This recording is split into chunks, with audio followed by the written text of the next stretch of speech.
Foundation ವತಿಯಿಂದ diamond jubilee ಅಂಗವಾಗಿ Mount Everest ಎಕ್ಸ್ಪೆಡಿಷನ್ನ ಒಂದು ಆಯೋಜಿಸಿದ್ವಿ. ಸೊ ಈ ಒಂದು ಎಕ್ಸ್ಪೆಡಿಷನ್ನು ಏಪ್ರಿಲ್ ಹಾಗೂ ಮೇ ತಿಂಗಳಲ್ಲಿ ನಡೀತು. ಸುಮಾರು 54 ದಿನಗಳ ಕಾಲ ಈ ಒಂದು ಎಕ್ಸ್ಪೆಡಿಷನ್ ನಡೀತು. 46ನೇ ದಿನ ನಾವು ಅಂದರೆ ಮೇ 21 ಸುಮಾರು 12 ಗಂಟೆ 10 ನಿಮಿಷಕ್ಕೆ ಮೌಂಟ್ ಎವರೆಸ್ಟ್ ತುದಿಯನ್ನು ತಲುಪಿದ್ವಿ. ಸೊ ಈ ಒಂದು ಪ್ರಯಾಣ ಏನಿದೆ ಇದು ಕೇವಲ ಒಂದು 54 ದಿನದ ಎಫರ್ಟ್ ಅಲ್ಲ, ಇದು ಒಂದು ಸತತ ಒಂದು 3 ರಿಂದ 4 ವರ್ಷದ ಪರಿಶ್ರಮ ಏನಿತ್ತು ಆ ಪರಿಶ್ರಮದ ಪ್ರತಿಫಲ. ಹಾಗೆ ನಮ್ಮ ಸುತ್ತಮುತ್ತಲಿನ ಹಿರಿಯರ ಆಶೀರ್ವಾದ, ದೇವ್ರ ದಯೆಯಿಂದ ನಾವೊಂದು ಎವರೆಸ್ಟ್ ಕಠಿಣ ಹಾದಿ ಏನಿತ್ತು ಇದನ್ನು ಸುಗಮವಾಗಿ ಮುಗಿಸಿ ಇವತ್ತು ಈ ಕಾರ್ಯಕ್ರಮಕ್ಕೆ ಬಂದಿದ್ದೀವಿ. ಸೊ ಕಾರ್ಯಕ್ರಮಕ್ಕೆ ಮುಂಚೆ ನಮಗೆ ಯಾರ್ಯಾರು ಹರಿಸಿದ್ರು ಅವ್ರ ಜೊತೆ ಇನ್ನಷ್ಟು ಸಂಖ್ಯೆಯಲ್ಲಿ ಈ ಒಂದು ಮೌಂಟ್ ಎವರೆಸ್ಟ್ ಸುದ್ದಿ ತಿಳಿದು ಇವತ್ತು ಈ ಕಾರ್ಯಕ್ರಮಕ್ಕೆ ಬಂದು ಮತ್ತೊಮ್ಮೆ ನಮ್ಮನ್ನೆಲ್ಲ ಆರ್ಥಿಕವಾಗಿ ಸ್ವಾಗತಿಸಿ, ಹಾಗೆ ಇವತ್ತು ಕೂಡ ಮುಂದೆನೂ ಉತ್ತಮವಾದ ಯಶಸ್ಸು ಸಿಗಲಿ ಅಂತ ಎಲ್ಲ ಹರಿಸಿದ್ದಾರೆ. ಅವ್ರಿಗೆಲ್ಲ ಈ ಒಂದು ಕಾರ್ಯಕ್ರಮದ ಪರವಾಗಿ ಧನ್ಯವಾದಗಳನ್ನ ತಿಳಿಸ್ತಾ, ಮತ್ತೊಮ್ಮೆ ಈ ಒಂದು ಕಾರ್ಯಕ್ಕೆ ಯಾರ್ಯಾರು ಡೈರೆಕ್ಟಾಗಿ ಇಂಡೈರೆಕ್ಟಾಗಿ ಎಲ್ಲ ಸಹಕಾರ ನೀಡಿದ್ರು ಅವ್ರಿಗೂ ಸಹ ಧನ್ಯವಾದ. ಸರ್, ಏನೆಲ್ಲ ನಿಮ್ಗೆ ಚಾಲೆಂಜಸ್ ಬಂತು ಮೌಂಟ್ ಎವರೆಸ್ಟ್ ಹತ್ತುವಾಗ? ಸರ್, ಮೌಂಟ್ ಎವರೆಸ್ಟ್ ಏನಿದೆ ಜಗತ್ತಿನ ಅತಿ ಎತ್ತರದ ಶಿಖರ ಅಂತ ಎಲ್ರಿಗೂ ಗೊತ್ತಿದೆ. ಸೊ ಈ ಒಂದು ಜಾಗದಲ್ಲಿ ಡೆತ್ ಝೋನ್ ಏನು ಹೋಗ್ತೀವಿ ಅದೇ ಒಂದು ತುಂಬ ಒಂದು ಕಠಿಣವಾದ ಚಾಲೆಂಜ್. ಸೊ ಈ ಡೆತ್ ಝೋನಲ್ಲಿ ಏನಾಗುತ್ತೆ, ಹ್ಯೂಮನ್ ಬಾಡಿ ನಾರ್ಮಲ್ ಆಗಿ ಫಂಕ್ಷನ್ ಆಗೋದಿಲ್ಲ. ಸೊ ಅದು ಫಂಕ್ಷನ್ ಆಗಬೇಕಂದ್ರೆ ನಾವು ಅಲ್ಲಿ ಆಕ್ಸಿಜನ್ ಸಹಾಯದಿಂದ ಇರ್ತೀವಿ. ಅದ್ರ ಜೊತೆಗೆ ಮಾನಸಿಕವಾಗಿ ತುಂಬ ಒಂದು ಸ್ಟ್ರಾಂಗ್ ವಿಲ್ ಇರಬೇಕು. ಸೊ ಅದ್ರ ಜೊತೆಗೆ ಫಿಸಿಕಲ್ ಎಕ್ಸರ್ಷನ್ನು ಭಾಳ ಇರುತ್ತೆ. ಇದೆರಡನ್ನೂ ಓವರ್ಕಮ್ ಮಾಡಿ ಬಾಡಿ ಆ್ಯಂಡ್ ಮೈಂಡ್ನ ಕಂಟ್ರೋಲಲ್ಲಿ ಇಟ್ಕೊಂಡು ಈ ಒಂದು ಮೌಂಟ್ ಎವರೆಸ್ಟ್ ಶಿಖರನ ತುದಿನ ಹತ್ತಬೇಕಾಗುತ್ತೆ. ಈ ಚಾಲೆಂಜ್ನ ಪಾಸ್ ಮಾಡೋದೇ ಅತ್ಯಂತ ಕಠಿಣವಾದ ಹಾದಿ. ಫುಡ್ ಎಲ್ಲ ಯಾವ ರೀತಿ ನಿಮ್ಗೆ ಆ ಟೈಮಲ್ಲಿ? ಫುಡ್ಡು ಬೇಸ್ ಕ್ಯಾಂಪ್ವರೆಗೆ ನಮ್ಮ ಸಹಜವಾಗಿ ಏನು ನಾವು ನಾರ್ಮಲಾಗಿ ಸೇವಿಸ್ತೀವಿ ಇದೇ ಆಹಾರ ಇರುತ್ತೆ. ಬೇಸ್ ಕ್ಯಾಂಪ್ ಆದ ನಂತರ ಈ MTR, ಅಡುಕುಲೆ ಈ ಥರದ್ದೇನು ಪ್ರೀಮಿಕ್ಸ್ಡ್ ರೆಡಿ ಫುಡ್ಸ್ ಇರುತ್ತೆ, ಚಾಕ್ಲೇಟ್ಸು, ಸ್ವಲ್ಪ ಈ ಕಡಲೆ ಬೀಜ, ಡ್ರೈ ಫ್ರೂಟ್ಸು ಈ ಥರದನ್ನೆಲ್ಲ ನಾವು ಸೇವಿಸ್ತಾ ನಮ್ಮ ಬಾಡಿಗೆ ಬೇಕಾಗಿರೋ ಕ್ಯಾಲೋರೀಸ್ನ ತಗೊಳ್ಳೋಕ್ಕೆ ಪ್ರಯತ್ನ ಮಾಡ್ತೀವಿ. ಏನೇ ಆದ್ರೂ ಬಾಡಿಗೆ ಭಾಳ ಸ್ಟ್ರೈನ್ ಇರುತ್ತೆ. ನಮಗೆ ಬೇಕಾದಷ್ಟು ಆಹಾರ ಕ್ಯಾಂಪ್ 1 ಮೇಲೆ ಸಿಗೋದಿಲ್ಲ. ಆದರೂ ಸಹ ನಮ್ಮ ಬಾಡಿಯಲ್ಲಿ ಏನೊಂದು ಸ್ಟೋರೇಜ್ ರಿಸರ್ವ್ ಇರುತ್ತೆ ಅದ್ರ ಸಹಾಯದಿಂದ ಎವರೆಸ್ಟ್ ಹತ್ತಿ ಇಳಿಬೇಕು. ನಿದ್ದೆ ಮಾಡೋದೆಲ್ಲ ನೈಟ್ ಟೈಮಲ್ಲೆಲ್ಲ ಯಾವ ಥರ? ಸರ್, ಏನಾಗುತ್ತೆ, ಭಾಳಷ್ಟು ಬಾರಿ ನೈಟಲ್ಲೇ ನಮ್ಮ ಚಲನ ಇರುತ್ತೆ. ಯಾಕಂದರೆ ರಾತ್ರಿ ಹೊತ್ತು ಈ ಐಸ್ ಅಥವಾ ಹಿಮ ಏನಿರುತ್ತೆ ಇದು ಕರಗೋದಿಲ್ಲ. ಸೊ ಹಾಗಾಗಿ ಬಹುತೇಕ ನಮ್ಮ ಜರ್ನಿ ರಾತ್ರಿನೇ ಇರುತ್ತೆ. ಬೆಳಗಿನ ಹೊತ್ತು ಭಾಳ ಕಡಿಮೆ ಇರುತ್ತೆ. ಹಾಗಾಗಿ ರಾತ್ರಿ ಎದ್ದಿರ್ತೀವಿ, ಬೆಳಗ್ಗೆ ಹೊತ್ತು ಮಲಗ್ತೀವಿ. ಸೊ ಈ ಥರ ನಿದ್ರೆದು ಏನಿದೆ ಇದು ಭಾಳ ವೇರಿಯೇಷನ್ ಇರುತ್ತೆ ಮೌಂಟ್ ಎವರೆಸ್ಟಲ್ಲಿ. ಸೊ ಈ ಎಲ್ಲ ಚಾಲೆಂಜಸ್ನ ಓವರ್ಕಮ್ ಮಾಡಿದ್ರೇ ಮೌಂಟ್ ಎವರೆಸ್ಟ್ ಹತ್ತಕ್ಕಾಗುತ್ತೆ. ಒಂದು ಬಿಗ್ ಟಾಸ್ಕ್ ಅಂತ ಅನಿಸುತ್ತೆ. ಇದು very big task. 100% it is very big task sir. ಜಗತ್ತಲ್ಲೇ ಅತ್ಯಂತ ಎತ್ತರದ ಶಿಖರ. ಸೊ ಆ ತುದಿಗೆ ತಲುಪಬೇಕಂದ್ರೆ ಸುಲಭವಾಗಿ ಇರೋದಿಲ್ಲ. ನಮ್ಮ ತಂದೆ ಯಾವಾಗಲೂ ಹೇಳ್ತಾ ಇರ್ತಾರೆ, there is no alternative to hard work ಅಂತ. ಆ ಹಾರ್ಡ್ ವರ್ಕ್ ಏನಿದೆ ಥ್ರೂ ಔಟ್ ಮಾಡಬೇಕು. ಹಾಗೆ ನನಗನ್ಸಂಗೆ there is no shortcut to summit. ಅಂದರೆ ಬೆಟ್ಟದ ತುದಿಗೆ ಹೋಗೋಕ್ಕೆ ಯಾವುದೂ ಶಾರ್ಟ್ಕಟ್ ಇಲ್ಲ. ಸೊ ಈ ಕಠಿಣವಾದ ಹಾದಿ ಏನಿದೆ ಇದನ್ನು ಸವಸಿದ್ರೆ ಮಾತ್ರ ಬೆಟ್ಟದ ತುದಿ ತಲುಪಕ್ಕೆ ಸಾಧ್ಯ. ಸೊ ಎಲ್ಲ ಒಂದು ಏನೇನು ಕಷ್ಟಗಳಿದೆ ಇದೆಲ್ಲ ಸರಿ ಹೋಗಿ ಈ ಸಮ್ಮಿಟ್ ಹತ್ತಬೇಕಂದ್ರೆ ದೇವರ ಆಶೀರ್ವಾದ ಬೇಕೇ ಬೇಕು. ಇದು ಅಚೀವ್ಮೆಂಟಿಂತ ಹೆಚ್ಚಾಗಿ ಆ ಎವರೆಸ್ಟ್ ಬೆಟ್ಟ ಏನಿದೆ ಅದು ನಮ್ಮನ್ನು ಕರೆಸ್ಕೊಂಡು ಬ್ಲೆಸ್ ಮಾಡಿ ಅದ್ರ ತುದಿ ಕರ್ಕೊಂಡೋಗಿ ಹುಷಾರಾಗಿ ಕೆಳಗಡೆ ಇಳಿಸಿದೆ ಅನ್ನೋದು ನನ್ನ ಫೈನಲ್ ರೀಚ್ ಆದಾಗ, ಗೋಲ್ ರೀಚ್ ಆದಾಗ ಏನು ಅನಿಸ್ತು ನಿಮಗೆ? ಫೈನಲ್ ರೀಚ್ ಆದಾಗ ಸೇಫಾಗಿ ವಾಪಸ್ ಹೋದರೆ ಸಾಕು ಅನ್ನೋದೇ ಮನಸ್ಸಲ್ಲಿ ಭಾಳಷ್ಟು ಇದಿತ್ತು. ಹತ್ತೋದು ಎಷ್ಟು ಕಷ್ಟ, ಇಳಿಯೋದು ಅಷ್ಟೇ ಕಷ್ಟ. ಹತ್ತೋದು ಮಾತ್ರ ಕಷ್ಟ ಇಲ್ಲ, ಇಲ್ಲಿ ಇಳಿಯೋದೇನಿದೆ ಆವಾಗ ಎನರ್ಜಿ ಕಡಿಮೆ ಇರುತ್ತೆ ದೇಹದಲ್ಲಿ. ಸೊ ನಾವು ಸಾಕಷ್ಟು ಜಾಗ್ರತೆಯಿಂದ ಇಳಿಬೇಕಾಗುತ್ತೆ. ಸೊ ಇಳಿಯೋ ಪೋರ್ಷನ್ ಏನಿದೆ ಅದು ಈಕ್ವಲಿ ಇಂಪಾರ್ಟೆಂಟ್. ಸೊ ಅದು ಮೌಂಟ್ ಎವರೆಸ್ಟ್ ತುದಿಯಲ್ಲಿ ತಲೆಯಲ್ಲಿ ಭಾಳ ಇತ್ತು. ಹಾಗೆ ಈ ಎವರೆಸ್ಟ್ಗೆ ಯಾರ್ಯಾರು ನಮಗೆಲ್ಲ ಸಹಾಯ ಮಾಡಿದ್ರು, ತಂದೆ ತಾಯಿ ಬೇರೆ ಯಾರ್ಯಾರು ಅವ್ರನ್ನೆಲ್ಲ ನೆನೆಸ್ಕೊಂಡು ಎವರೆಸ್ಟ್ ಪರ್ವತಕ್ಕೂ ಒಂದು ನಮಸ್ಕಾರ ಮಾಡಿ ಅಲ್ಲಿಂದ ಕೆಳಗಡೆ. ನಿಮಗೆ ಹೆಲ್ಪ್ ಮಾಡೋಕ್ಕೆ ಎಷ್ಟು ಜನ ಇರ್ತಾರೆ ಆ ಟೈಮಲ್ಲಿ? ಒಬ್ಬರು ಶರ್ಪಾ ಅಂತ ಇರ್ತಾರೆ ಸರ್. ಶರ್ಪಾ ಅವರಿಲ್ಲ ಅಂದರೆ ಎವರೆಸ್ಟ್ನ ಹತ್ತಕ್ಕೆ ಸಾಧ್ಯನೇ ಇಲ್ಲ ಸಾಮಾನ್ಯ ಜನರಿಗೆ. ತುಂಬ ಎಕ್ಸ್ಟ್ರೀಮ್ ಕೇಸಸಲ್ಲಿ ಭಾಳಷ್ಟು ಬೆರಳೆಣಿಕೆ ಜನ ಮಾತ್ರ ವಿತೌಟ್ ಶರ್ಪಾ ಹತ್ತಾರೆ.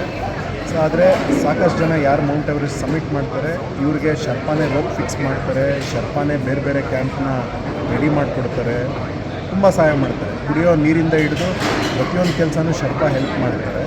ಇದ್ರ ಜೊತೆಗೆ ನಮಗೂ ತಾಕತ್ತಿರ್ಬೋದು. ಶರ್ಪಾನೇ ನಮ್ಮನ್ನು ಎತ್ಕೊಂಡೋಗಿ ಎವರೆಸ್ಟ್ ಮೇಲಂತೂ ಇಡೋಕ್ಕಾಗೋದಿಲ್ಲ. ನಮಗೆ ಡಿಟರ್ಮಿನೇಷನ್ ತಾಕತ್ತು ಎರಡು ಇರಬೇಕು, ಫೋಕಸ್ಡ್ ಆಗಿ ಇದ್ದು ಇದ್ರೆ ಮಾತ್ರ ಎವರೆಸ್ಟ್ ಚೇರ್ಗಳೆಲ್ಲ ಸರ್ ಹತ್ತಲಿಕ್ಕೆ ಎಷ್ಟು ದಿನ, ಇಳಿಲಿಕ್ಕೆ ಎಷ್ಟು ದಿನ ಆಗುತ್ತೆ? ಅಲ್ಲ ನಮ್ಮ ಸರ್ ಫೈನಲ್ ಸಮಿಟ್ ಪುಷ್ ಏನಿದೆ ಅವತ್ತು ಆ ಟೈಮಲ್ಲಿ 5 ರಿಂದ 6 ದಿವಸ ಹತ್ತಕ್ಕಾಯ್ತು, ಇಳಿಯೋದಕ್ಕೆ 3 ದಿವಸದಲ್ಲಿ ಇಳಿದ್ವಿ ಸರ್. ಅದೊಂದು 9 ದಿವಸದ ಜರ್ನಿ. ಮೇಜರ್ ರಿಸ್ಕ್ ಏನು ಬಂತು ಅಂತ, ಮೇಜರ್ ರಿಸ್ಕ್ ಫ್ಯಾಕ್ಟ್ರ್ ಏನು ಬಂತು? Sir major risk factor first Khumbu icefall ಅಂತ ಇದೆ, Khumbu icefall risk factor. ಆಮೇಲೆ ಲೋತ್ಸೆ ಫೇಸ್ ಅಂತ ಇದೆ, ಲೋತ್ಸೆ ಫೇಸ್ ಆದಮೇಲೆ ಯೆಲ್ಲೋ ಬ್ಯಾಂಡ್ ಅಂತ ಇದೆ. ಸೊ ಅಲ್ಲಿ ನಾವು ಏನು ಈ ಕ್ರ್ಯಾಂಪಾನ್ಸ್ ಅಂತ ಕರಿತೀವಿ, ಸಣ್ಣ ಸಣ್ಣ ಸ್ಪೈಕ್ಸ್ ಇರುತ್ತೆ ಮೆಟಲ್ದು, ಆ ಸ್ಪೈಕ್ಸ್ ಇಟ್ಕೊಂಡು ಕಲ್ಲು ಮೇಲೆ ಕಾಲು ಇಟ್ಬಿಟ್ಟು ಮೇಲೆ ಕತ್ತಬೇಕು. ಸೊ ಭಾಳ ಜಾರೋ ಚಾನ್ಸಸ್ ಇರುತ್ತೆ, ಕಲ್ಲು ಮತ್ತು ಐಸ್ ಮಿಕ್ಸ್ ಇರೋ ಜಾಗ. ಇದೆಲ್ಲ ಆದ ನಂತರ ಡೆತ್ ಝೋನ್ ಎಂಟ್ರ್ ಆಗ್ತೀವಿ 26,000 ಅಡಿಯಲ್ಲಿ. ಸೊ ಅಲ್ಲಿಂದ ಸಮಿಟ್ಗೆ ಹೋಗ್ಬೇಕಾದ್ರೆ ಗ್ರೇಡಿಯಂಟು 60-65 ಡಿಗ್ರಿ ಈ ಥರ ಎಲ್ಲ ಇದೆ. ಸಮಿಟ್ ತುದಿಗೆ ಹೋಗ್ತಾ ಹಿಲರಿ ಸ್ಟೆಪ್ ಅಂತ ಒಂದಿದೆ. ಫಸ್ಟ್ ಯಾರು ಮೌಂಟ್ ಎವರೆಸ್ಟ್ ಹತ್ತಿದ್ರು ಎಡ್ಮಂಡ್ ಹಿಲರಿ, ಅವರು ಅದನ್ನು ಜಗತ್ತಲ್ಲೇ ಮೊದಲ ಬಾರಿಗೆ ಕ್ರಾಸ್ ಮಾಡಿದ್ದು. ಅವ್ರ ಹೆಸರಲ್ಲಿರೋ ಹಿಲರಿ ಸ್ಟೆಪ್ ಏನಿದೆ ಅದು ಇವತ್ತು ಆಬ್ಸ್ಟೆಕಲ್ಲೇ ಎವರೆಸ್ಟ್ಗೆ. ಸೊ ಅದನ್ನು ಕ್ರಾಸ್ ಮಾಡಿದ್ಮೇಲೆ ಎವರೆಸ್ಟ್ ಸಮಿಟ್ ಸಿಗುತ್ತೆ. ಸೊ ಈ ಎಲ್ಲ ಅಡಚಣೆಗಳು, ತಡೆಗೋಡೆಗಳು ಇದನ್ನೆಲ್ಲ ದಾಟಿ ಎವರೆಸ್ಟ್. ಎವರೆಸ್ಟ್ ಹತ್ತುವರೆಗೆ ಏನು ಟಿಪ್ಸ್ ಕೊಡೋಕ್ಕೆ ಇಷ್ಟಪಡ್ತೀವಿ? ಸರ್ ಎವರೆಸ್ಟ್ ಹತ್ತೋರಿಗೆ ನೀವು ಬರೀ ಒಂದೇನೋ ಹೆಸರು ಮಾಡೋಕ್ಕಂತ ಹೇಳ್ಬಿಟ್ಟು ಇಲ್ಲಿ ಏನೂ ಅಭ್ಯಾಸ ಮಾಡದೆ ಅಥವಾ ಏನೂ ಟ್ರೈನಿಂಗ್ ಇಲ್ಲದೆ ಪರ್ವತಾರೋಹಣದ ಬಗ್ಗೆ ಕನಿಷ್ಠ ಜ್ಞಾನ ಇಲ್ಲದೆ ಎವರೆಸ್ಟ್ಗೆ ಹೋದರೆ ಅಲ್ಲಿ ನೀವೇನು ಮಾಡ್ತೀರಿ, ಬೇರೆ ಕ್ಲೈಂಬರ್ಸ್ಗೆ ಅವರ ಸ್ಪೀಡ್ನ ಕಟ್ ಡೌನ್ ಮಾಡ್ತಾ ಇರ್ತೀರಿ. ಫಿಕ್ಸ್ಡ್ ಲೈನ್ಸ್ ಅಂತ ಇರುತ್ತೆ, ಅಲ್ಲೆಲ್ಲ ಕಟ್ ಡೌನ್ ಮಾಡ್ತಾ ಇರ್ತೀವಿ. ಜೊತೆಗೆ ಅವ್ರ ಜೀವಕ್ಕೇ ಒಂದು ಆಪತ್ತು ತಂದ್ಕೊಳ್ತಾ ಇರ್ತಾರೆ. ಏನಾಗಿದೆ, ಇತ್ತೀಚೆಗೆ ಸಾಕಷ್ಟು ಜನಕ್ಕೆ ಎವರೆಸ್ಟ್ ಹತ್ತಬೇಕಂತ ಹುಚ್ಚು ಒಂದು ಮನಸ್ಥಿತಿ ಡೆವಲಪ್ ಆಗ್ಬಿಟ್ಟಿದೆ. ಅವ್ರಿಗೆ ಎಂಡ್ಯೂರೆನ್ಸ್ ತುಂಬ ಚೆನ್ನಾಗಿರುತ್ತೆ, ಒಳ್ಳೆ ತಾಕತ್ತಿರುತ್ತೆ ಓಡೋದ್ರಲ್ಲಾಗಲಿ ಅಥವಾ ಇನ್ಯಾವುದ್ರಲ್ಲೂ. ಅವ್ರೇನು ಮಾಡ್ತಾರೆ, ಏನು ಪ್ರಿಪ್ರೇಷನ್ ಇಲ್ಲದೆ ಮೌಂಟೇನಿಯರಿಂಗ್ ತರಬೇತಿ ಇಲ್ಲದೆ ಎವರೆಸ್ಟಿಗೆ ಬಂದಿರ್ತಾರೆ. ಅವ್ರಿಗೆ ಈ ಬೆಟ್ಟದ ಬಗ್ಗೆ ಅದ್ರದ್ದು ಫೀಲ್ ಏನು ಅಥವಾ ಸಹ ಕ್ಲೈಂಬರ್ಸ್ಗೆ ಯಾವ ರೀತಿ ಅನಾನುಕೂಲ ಮಾಡದೆ ಎವರೆಸ್ಟ್ ಹತ್ತಬೇಕು ಅಥವಾ ಬೇರೆ ಬೆಟ್ಟ ಹತ್ತಬೇಕನ್ನೋ ನಾಲೆಡ್ಜ್ ಇರೋಲ್ಲ. ಅಲ್ಲಿ ಬಂದು ಬೇರೆ ಸಹ ಕ್ಲೈಂಬರ್ಸ್ಗೆ ಭಾಳ ತೊಂದರೆ ಮಾಡ್ತಾರೆ. ಸೊ ಅವ್ರಿಗೆ ನಾನು ಹೇಳೋದಿಷ್ಟೇ, ಕನಿಷ್ಠ ಅಟ್ಲೀಸ್ಟ್ 1 ವರ್ಷ ಅಥವಾ 2 ವರ್ಷ ಪರ್ವತಾರೋಹಣದ ಬಗ್ಗೆ ಟ್ರೈನಿಂಗ್ ತೊಗೊಂಡು ನಿಮ್ಮ ಎವರೆಸ್ಟ್ ವೆಂಚರ್ ಮಾಡಿ, ಅಥವಾ ಯಾರಾದರೂ ಎವರೆಸ್ಟ್ ಮಾಡಿರೋರ ಹತ್ರ ಕರೆಕ್ಟಾಗಿ ಇದನ್ನೆಲ್ಲ ತಿಳ್ಕೊಂಡು ಎವರೆಸ್ಟ್ ಹತ್ತಕ್ಕೆ ಹೋಗಿ. ಯಾವುದೋ ಯೂಟ್ಯೂಬ್ ಅಥವಾ ಸೋಷಿಯಲ್ ಮೀಡಿಯಾದಲ್ಲೋ ಇನ್ನೆಲ್ಲೋ ವಿಡಿಯೋನ ನೋಡಿಬಿಟ್ಟು ನಾನು ಎವರೆಸ್ಟ್ ಹತ್ತಕ್ಕೆ ಹೋಗ್ತೀನಿ ಅಂತ ಹೇಳಿ ಅಲ್ಲಿಗೆ ಹೋದ್ಮೇಲೆ ಇದನ್ನೆಲ್ಲ ತೊಂದರೆ ಮಾಡ್ಕೊಂಡ್ಬಿಡಿ. ಭಾಳಷ್ಟು ಜನನ ಎವರೆಸ್ಟಲ್ಲಿ ತೀರ್ಕೊಂಡಿರೋರನ್ನ ನೋಡಿದ್ದೀವಿ, ಫ್ರಾಸ್ಟ್ ಬೈಟು ಕೈ ಕಾಲು ಕಳ್ಕೊಂಡಿರೋರನ್ನ ನೋಡಿದ್ದೀವಿ. ಅವಕ್ಕೆಲ್ಲ ಈ ಒಂದು ಅನುಭವ ಇಲ್ಲದೇ ಇರೋದೇ ಕಾರಣ ಅನ್ನೋದು ನನ್ನ ಒಂದು ಪ್ರಶ್ನೆ. ಸರ್ ಫ್ಯೂಚರಲ್ಲಿ ಮತ್ತೆ ಯಾವ್ದಾದ್ರು ಪ್ಲ್ಯಾನ್ ಇದೆಯಾ ನಿಮ್ಮದು? ಫ್ಯೂಚರಲ್ಲಿ ಅಫ್ಕೋರ್ಸ್ ಸರ್ ಸಾಕಷ್ಟು ಮಕ್ಕಳಿಗೆ ಟ್ರೈನಿಂಗ್ ಕೊಡಬೇಕು ಅನ್ನೋದು ಒಂದು ದೃಷ್ಟಿ ಇಟ್ಕೊಂಡೆ ಈ ಎವರೆಸ್ಟ್ ಪ್ರೋಗ್ರಾಮ್ ಉದ್ದೇಶನೂ ಅದೇ ಇತ್ತು. ಸ್ಟಾರ್ಟಿಂಗಿಂದ ಹೇಳ್ತಾ ಬಂದಿದ್ದೀವಿ, ನಮ್ಮ ದೇಶದ ಇಂಡಿಯನ್ಸ್ ಏನಿದ್ದೀವಿ ನಾವು ಜಾಸ್ತಿ ಸಂಖ್ಯೆಯಲ್ಲಿ ಎವರೆಸ್ಟ್ ಹತ್ತಬೇಕು.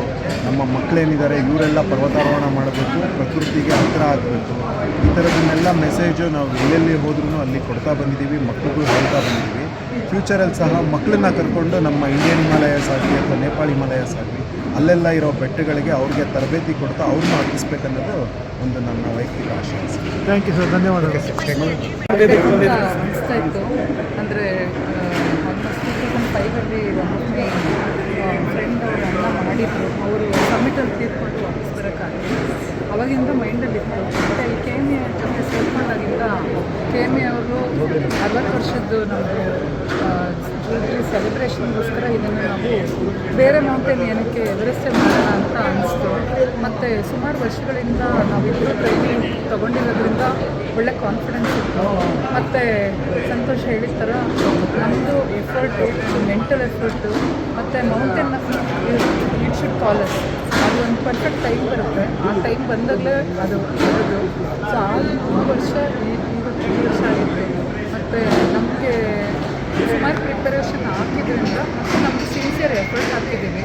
ಕೊನೆಗೆ ಅಂದರೆ ಎಷ್ಟು ಎಫರ್ಟ್ ಹಾಕಿದ್ದೀವಿ ಅಂದರೆ ನಮಗೆ ಆಗುತ್ತೋ ಬಿಡುತ್ತೋ.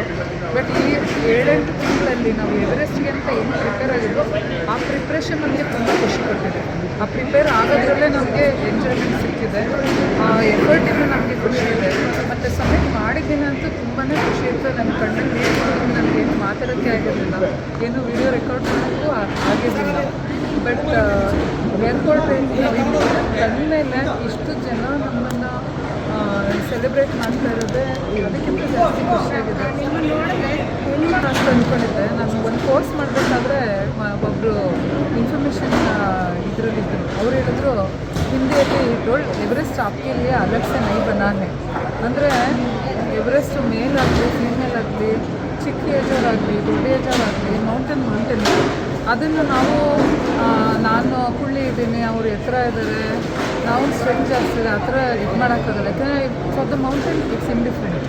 ಯಾರು ಬಂದರೂ ಒಂದೇ ಥರ ಟ್ರೀಟ್ ಮಾಡ್ತಾರೆ. ನಾವು ನಮ್ಮ ವೀಕ್ನೆಸ್ ಸ್ಟ್ರೆಂತ್ ಮಾಡಿಕೊಂಡು ವಿ ಹ್ಯಾವ್ ಟು ಕಾಂಪೀಟ್. ಅಂದರೆ ಸಂತೋಷ stall I have to match to the space. ಆ ಥರ ನಾವು ವಿಮೆನ್ನು ನಮ್ಮ ಕೈಲಿ ಆಗಲ್ಲ ಆ ಥರ ಏನೂ ಇಲ್ಲ. ನಮ್ಮ ಮನಸ್ಸು ಮಾಡಿದ್ರೆ ಯಾವುದು ಎಲ್ಲದೂ ಆಗುತ್ತೆ. ಧೈರ್ಯಂ ಸರ್ವತ್ರ ಸಾಧನಂ ಅಂತ ಹೇಳ್ತಾರೆ. The courage must be there. Externally ನಾವು ಅದು ಕಾಣಿಸ್ದೇ ಇರ್ಬೋದು, but courage is in the heart. So ಮತ್ತು ಜಗತ್ತಿನ ತುದಿಯಲ್ಲಿ ಹೋದಾಗ ಅದು ಹೆಂಗಿರುತ್ತೆ ಅಂತ ನೋಡಬೇಕು. ಮತ್ತು ಜಿಯೋಗ್ರಫಿ ಕ್ಲಾಸಸ್ಸಲ್ಲೆಲ್ಲ ಈ ವಿಂಡು ಸ್ಪೀಡು ಅವೆಲ್ಲ ಜಿಯೋಗ್ರಫಿಕಲ್ ಯಾವ ಥರ ಇರ್ಬೋದು, ಆ ಹೈಟಲ್ಲಿ ಹೆಂಗೆ ಅನಿಸ್ಬೋದು ಅಂತ ತುಂಬ ಆಸೆ ಇತ್ತು. ಮತ್ತು ಅದು ಏನೂ ಒಂದು ಬೇರೆಯಿಂದಲೂ ಹೇಳ್ತಾ ಇಲ್ಲ, ಬಟ್ ಯಾವತ್ತೂ ಮನಸ್ಸಲ್ಲಿ ಆಗಲ್ಲ ಅಂತ ಅನಿಸೇ ಇಲ್ಲ. ಆಗುತ್ತೆ ಅಂತ ಕಾನ್ಫಿಡೆನ್ಸ್ ವಾಸ್ ದೇರ್. ಅದೇ ಥರ ಮುಂದೆ ಕೂಡ ನಮ್ಮನ್ನು ವೆಲ್ಕಮ್ ಮಾಡಿ ವಿತೌಟ್ ಇನಿಷಿಯಲಿ ಕರ್ಕೊಂಡೋಗಿ ಸೇಫಾಗಿ ಬಂದಿದ್ದೀವಿ. ಈ ಮಾಡೋಣ ಅಂತ ಕ್ಯಾಮ್ರಾ ಎಲ್ಲ ತಂದುಕೊಂಡು ಮಾತಾಡೋಣ ಅಂತ ಹೋಗ್ತೀವಿ, ಬಟ್ ಕಣ್ಣಲ್ಲಿ ನೀರು ಬರ್ತಾ ಇದೆ. ಮಾಸ್ಕ್ ಹಾಕಿದ್ದೀನಿ, ಗಾಗಲ್ಸ್ ಹಾಕಿದ್ದೀನಿ, ಒರೆಸ್ಕೊಳಕ್ಕಾಗಲ್ಲ.